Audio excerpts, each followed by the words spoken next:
Hello everyone, आपका एक बार फिर से स्वागत है मेरे यूट्यूब चैनल पे। और आज हम देखने जा रहे हैं मोशन चैप्टर जो क्लास 9 के फिजिक्स का है, उसका लेक्चर नंबर 3।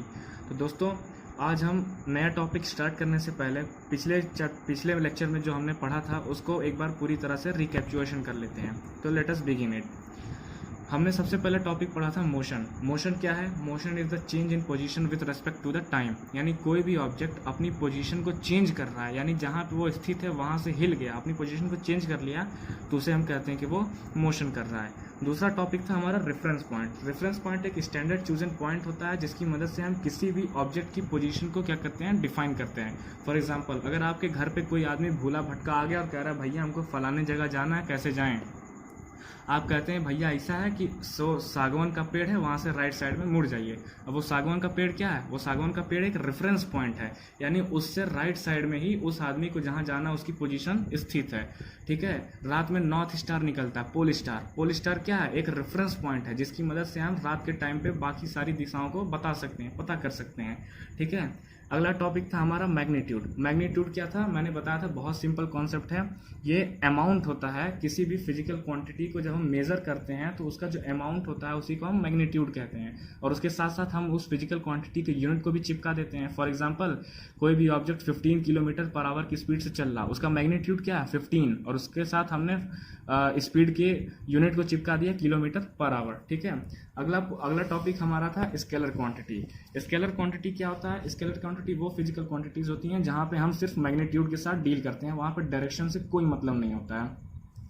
उसके आगे अगली क्वांटिटी थी वेक्टर क्वांटिटी, जहां पे हम फिजिकल क्वांटिटीज के मैग्नीट्यूड के साथ और डायरेक्शन के साथ दोनों के साथ डील करते हैं। ठीक है। ये थोड़ा ज़्यादा इन्फॉर्मेटिव है। फॉर एग्जांपल, अगर मैं आपसे कहूं कि कोई भी आदमी 20 मीटर नॉर्थ की तरफ चला है, तो 20 मीटर क्या है? उसका मैग्नीट्यूड है, यानी वो आदमी जो है वो 20 मीटर चला है, प्लस वो किधर चला है? वो नॉर्थ डायरेक्शन में चला है।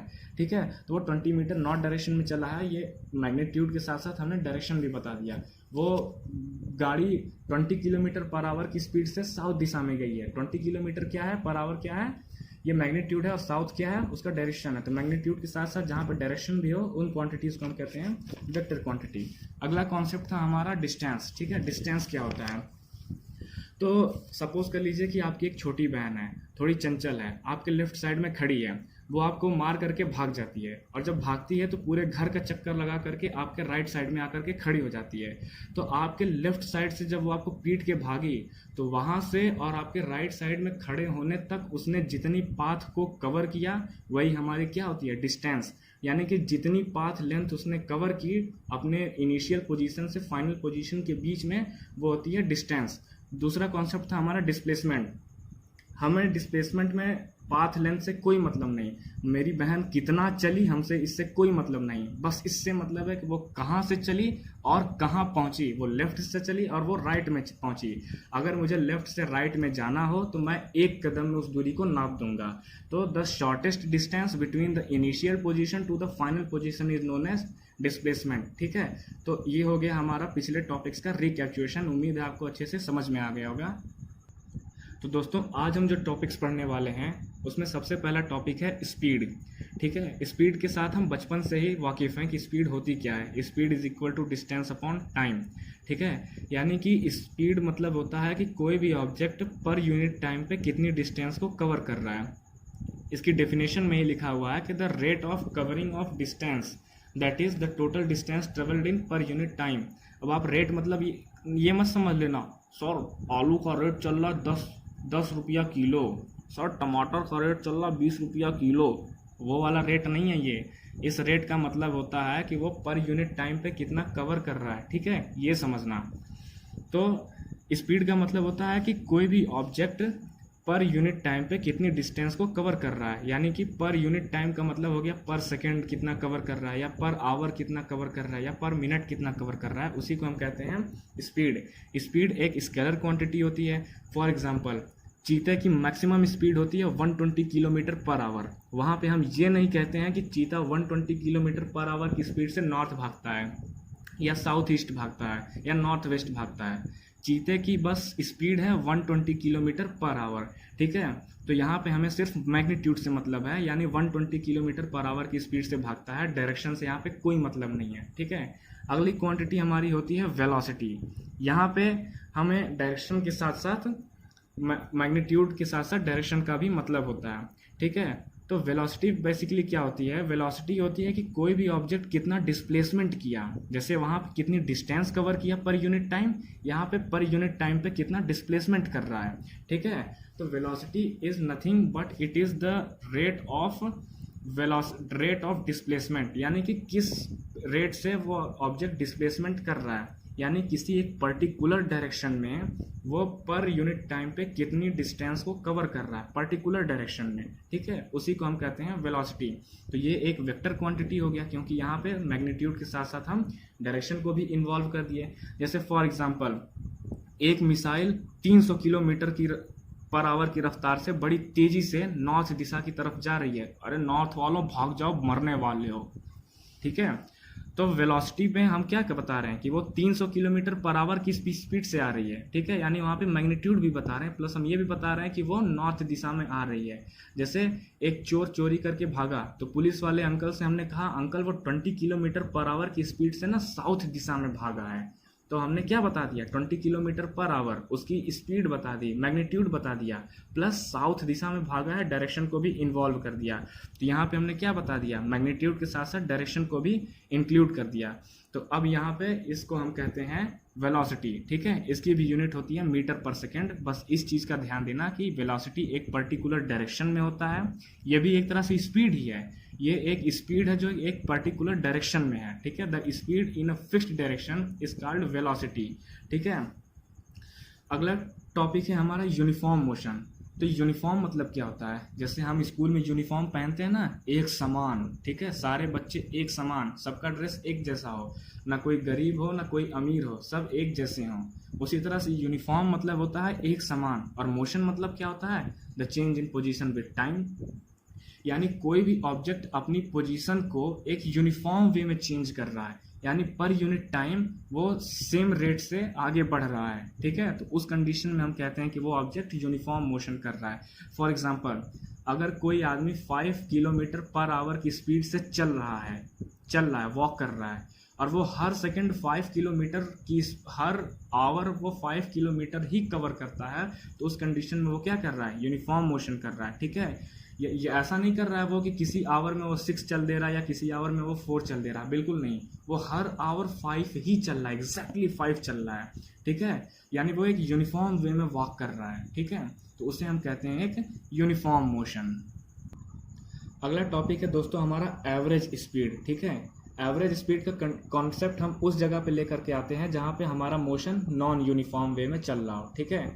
यानी कि वो एक यूनिफॉर्म वे में आगे ना बढ़ रहा हो। जैसे कभी वो 1 घंटे में 5 किलोमीटर चल दे रहा है, तो कभी 1 घंटे में 10 किलोमीटर चल दे रहा है, कभी अगले घंटे में वो 20 किलोमीटर चल दे रहा है, कभी 3 ही किलोमीटर चल रहा है। तो हम ये कह ही नहीं सकते कि वो पर घंटे कितना चल रहा है, ठीक है। तो उस कंडीशन में हम एक कॉन्सेप्ट लेकर के आते हैं एवरेज स्पीड का। एवरेज स्पीड में हम क्या करते हैं कि वो टोटल कितना चला, कितने हर घंटे कितना चला या इस घंटे में कितना चला, कोई मतलब नहीं है। वो टोटल कितना चल दिया, प्लस वो टोटल कितना टाइम लिया, चाहे वो आराम कर करके रुका चला, जैसे खरगोश आराम करके चला था, चाहे वो लगातार चलता रहा, उसने कितना टाइम लिया और वो कितना चला, ठीक है। तो टोटल पाथ लेंथ कितनी कवर की, फाइनली जहाँ से चला और जहाँ पहुँचा उसके बीच में कितना टोटल पाथ लेंथ उसने कवर किया, उसको हम डिवाइड कर देते हैं टोटल टाइम से, यानी कितने टाइम में वो चला, इस डिस्टेंस को उसने कवर किया। और इसी को हम क्या कहते हैं? एवरेज स्पीड कहते हैं। तो एवरेज स्पीड एक तरह का स्केलर क्वांटिटी है, यहाँ पे हमें डायरेक्शन से कोई मतलब नहीं होता। अगला कॉन्सेप्ट है फ्रेंड्स एवरेज वेलोसिटी, ठीक है। जिस तरह से एवरेज स्पीड में हमने देखा था टोटल डिस्टेंस कवर्ड, ठीक है। तो अब डिस्टेंस क्या होती है? एक तरह से स्केलर क्वांटिटी है। उसी प्रकार से वेलोसिटी में हम क्या देखते हैं? डिस्प्लेसमेंट देखते हैं, ठीक है। एवरेज वेलोसिटी यानी कि उस ऑब्जेक्ट ने फाइनली कितना डिस्प्लेसमेंट किया, ठीक है, जहां से चला और जहां पहुंचा उसके बीच में उसने कितना डिस्प्लेसमेंट किया अपॉन टोटल टाइम टेकन, यानी कि कितना समय उसने ले लिया, ठीक है। मान लीजिए कि वो ऑब्जेक्ट जो है वो x1 से चला, यानी कि वो एक जगह पे चला जिस जगह का नाम था x1, या वो x1 मीटर से स्टार्ट करता है और फिर चलते चलते वो x2 मीटर पे पहुंच जाता है। तो उसने टोटल डिस्टेंस कितनी कवर की या टोटल डिस्प्लेसमेंट कितना कवर किया? ठीक है, x2 माइनस x1। जैसे फॉर एग्जांपल आप मान लीजिए कि ये एक पॉइंट है x1, ठीक है, और ये एक पॉइंट है x2, ठीक है। वो आदमी ऐसे ऐसे ऐसे ऐसे चलते गया, ऐसे ऐसे चलते गया और फिर यहाँ पे आके पहुँच गया। तो ये x1 से चला और x2 पे पहुँच गया, तो हमारा डिस्प्लेसमेंट क्या होगा? डिस्प्लेसमेंट ये होगा ना, शॉर्टेस्ट डिस्टेंस। तो x2 माइनस x1 यानी कि ये जो x2 पोजीशन है उसकी ये पोजीशन माइनस x1, ठीक है, इन दोनों के पोजीशन के बीच में जो ये डिस्प्लेसमेंट है ये कितना है, इसका मैग्नीट्यूड कितना है? x2 माइनस x1, x2 ये है और x1 ये है, इसमें से इसको माइनस करेंगे तो हमको आएगा x2 minus x1।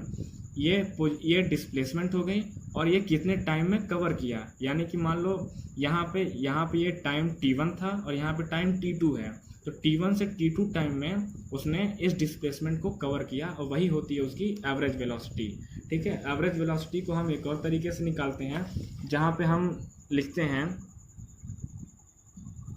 u plus v upon 2, ठीक है, u plus v upon 2। u मतलब होता है इनिशियल वेलोसिटी और v मतलब होता है फाइनल वेलोसिटी। इनिशियल वेलोसिटी क्या होती है कि कोई भी ऑब्जेक्ट जहाँ से चला, ठीक है, उस समय उसकी स्पीड क्या थी, उसकी वेलोसिटी क्या थी।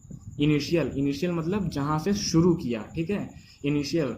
और फाइनल मतलब तो आप जानते ही हैं, जहाँ पे अंतिम होता है।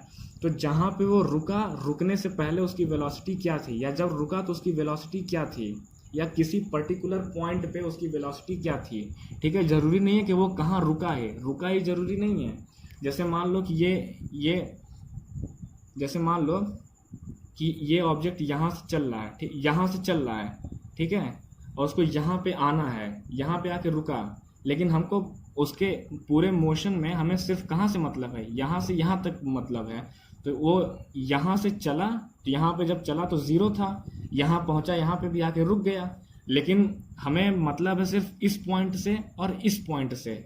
तो इस पॉइंट पे भी तो वो चल ही रहा था ना, और रुका यहाँ पे, इसका मतलब इस पॉइंट पे भी चल ही रहा था। तो इस पॉइंट से जब होकर के गुजरा तो उसकी वेलोसिटी क्या थी, u थी, ठीक है। इसी को हम कहते हैं इनिशियल वेलोसिटी। और इस पॉइंट पे जब पहुंचा तो उसकी वेलोसिटी क्या थी, v थी, तो इसे हम कहेंगे फाइनल वेलोसिटी। तो कोई भी ऑब्जेक्ट इनिशियली कहाँ से स्टार्ट करता है और फाइनली कहाँ पहुंचता है, उन दोनों वेलोसिटीज को हम ऐड करते हैं और फिर 2 से डिवाइड कर देते हैं, जिसे हम अर्थमेटिक मीन भी कहते हैं। तो इनका मीन निकाल लीजिए। अगला टॉपिक है हमारा एक्सेलरेशन। अब मेरी बात ध्यान से सुनो। आप में से बहुत लोगों ने बाइक चलाई होगी, ठीक है, पापा की बाइक लेकर बहुत बार भागे सर, ठीक है, लेकिन ये गलत काम करते हो बच्चों। तो एक्सेलरेटर उसमें होता है। एक्सेलरेटर को जब हम एक्सेलरेट मतलब उसको घुमाते हैं तो हमारी बाइक की स्पीड बढ़ जाती है। क्या होती है, बढ़ जाती है, ठीक है। यानी उसकी वेलोसिटी अभी कुछ और थी और एक्सेलरेटर लेने के बाद उसकी वेलोसिटी कुछ और हो जाती है। तो जब जिस कंडीशन पे हमने एक्सेलरेटर लेना स्टार्ट किया उस टाइम उसकी वेलोसिटी मान लेते हैं u थी, इनिशियल वेलोसिटी u थी, और एक्सेलरेट करके हमने उसको v पे पहुंचा दिया, तो v उसकी क्या होगी, फाइनल वेलोसिटी हो गई। तो v माइनस u यानी कि जो फाइनल वेलोसिटी थी उसमें से इनिशियल वेलोसिटी को जब हम माइनस कर देंगे, और ऐसा करने में उसने कितना टाइम लिया, यानी कि इनिशियल वेलोसिटी से फाइनल वेलोसिटी तक पहुंचने में उसने कितना टाइम ले लिया, ठीक है। एग्जाम्पल से समझो।